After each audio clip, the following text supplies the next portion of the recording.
Good morning guys. So shout out po sa lahat ng nanonood dito sa makapanood. Charot naman, nauutal ka, so kukunin na natin to. For today's video guys, tayo po ay nag-aano ng carrots para sa alaga natin. So ito kasi wala akong fresh today. So ito yung ginagamit natin guys, na binuksan ko, at ito yung papakain natin. Yan. So dahil ayan, bilog siya guys, bilog ganito, pero kailangan ko siyang himay-himayin with chicken. Binuboil ko lang yung chicken guys, hindi ko siya nilalagyan ng kung ano-anong kasi kumbaga kahit asin wala akong nilalagay para hindi sila magkakasakit, especially yung dog ko na isa na panay na lang ng hospital. So ayan, so binabudget namin yung kain nila ngayon para hindi naman sila ma-overweight. Pero sabi naman ng doktor, hindi siya overweight, kundi yun nga lang guys, pagdating sa doktor hindi nila alam na hindi nila ano na yung sinasabing arthritis. So ang aso ay magkaka-arthritis din. So bakit? Dahil nga hindi pala inom ng tubig, so na over sa uric.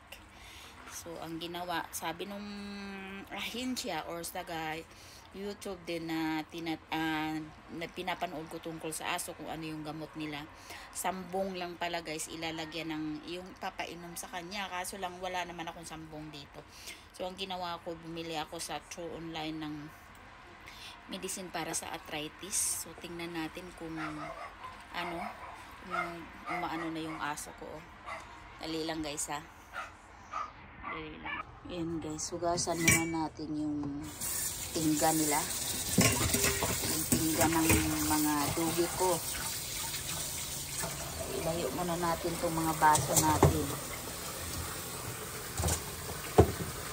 Yan. Ito ay para sa dog. Yan ay para sa clip namin. Nilalagay ko lang dyan para clip ng dog. Yun yung ginagawa natin guys. Ililinisan din natin araw-araw yung mga nila para yung mga bakterya hindi rin mapupunta sa kanila. So, ganun guys. So kung gusto nyo mag-alaga ng aso, sana i-care nyo rin ha, parang tao. Wag naman yung isa lang kayo mag-alaga ng aso dahil gusto nyo lang may mag-barking sa loob sa ng bahay ninyo dahil natatakot kayo pag mayroong mga magnanakaw. So alagaan nyo naman ng mabuti yung aso para din alagaan ka.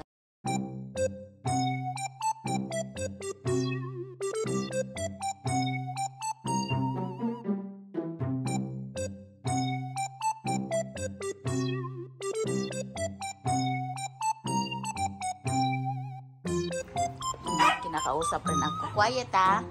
Quiet. Oy, why don't answer me, no? What happened? What happened? What happened? Huh? I don't like video. So what happened? Can we make video? Huh? Hello? What happened? Oh, making drama. Why? Who's that one? Huh? Is that one in the door side? Hello?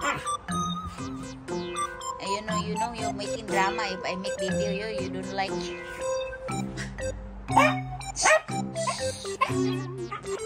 Huwag maingay. Huwag maingay. So, tatapusin na natin yung ginagawa natin dito guys. Nadidisturbo ako sa mga natin. So, ayan. So, kailangan ko siyang putol-putulin guys, kasi kung hindi ko siya putol-putulin hindi nila kakainin yan lahat. So nilalagyan lang natin ng chicken. So dinidivide ko or konti lang yung sa mga maliliit din dahil they are small. So ako iaano ko lang, tapos yung isang alaga ko naman kasi kasi medyo malaki pero kulang pa rin to sa kanya. Kaso lang, yun nga, binabudget ko yung mga pagkain sa kanila. Napol? Come on. It's breakfast time. Come here. Ayan na guys, papunta na siya. Come here. Come here. Oh, nakita niyo siya maglakaw guys. Iika-ika pa dahil siya yung may arthritis. Pero at least nakakabangon na siya. So sa doktor, mayroon siyang gamot guys. Pero hindi ko inaraw-araw para sa yung gusto niyang mag-inom ng ano. So ito naman sa dalawa. Ito. Come on. Over here. Hold on, hold on. Hold on. Oh, ito. Come on. Come on over here. Ayan. So, ganyan sila kumakain, guys. Kailangan kong ipaghihiwalay. Lalo na yun kasi stricta yun. Yung may sakit na yun, stricta. Ito yung aso ko. Tingnan nyo, guys, yung balahibo niya. Meaning, na painful, guys. Dawi siya maglakad. Kaso lang sinisikap niya na makalakad siya, kumakain na siya, at umiinom sila ng water dyan. So, dito na lang nilalagyan ko ng maraming water kasi marami na silang ano. At kung tinong nyo naman saan umiihi, so doon sila umiihi palagi guys, nakita nyo yun.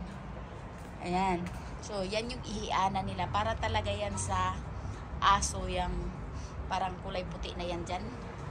So, bumibili kami ng absorbent para sa aso. So, ayan guys, oh. Ito yung box na to. Yan, binibili namin yan more than 1,000 peso. Charot lang naman. Pero totoong charot guys. So, yun talaga ang inaano namin para sa aso. Pag umihi sila para hindi naman tayo gano'ng mamamaho dito sa bahay, no? So, kailangan yan araw-araw. Inaano namin guys, araw-araw. So, how's your food? Finish? Oh, wow! Oh, tapos na iniwanan na. So, lilinisan na naman yan mamaya-maya. Itong isa, tapos na rin. Oh. Ayan. They like their food. So, kumakain sila ng broccoli. Kumakain sila ng carrots. At kung anong-anong gulay. Basta mayroon lang. Haluan lang namin ng chicken. Fresh chicken. So, yan yung chicken. Ulam nila yan. Tainan natin. Inubold ko lang. Thank you for the breakfast today. Okay. You drink your water. Kita nyo guys. Iika-ika siya maglakad. So meaning, painful. Kaso lang, ang ano ko kasi sinisikap niya guys. Yan. Sakit talaga yan. So arthritis. So hindi kasi alam ng doktor yung arthritis.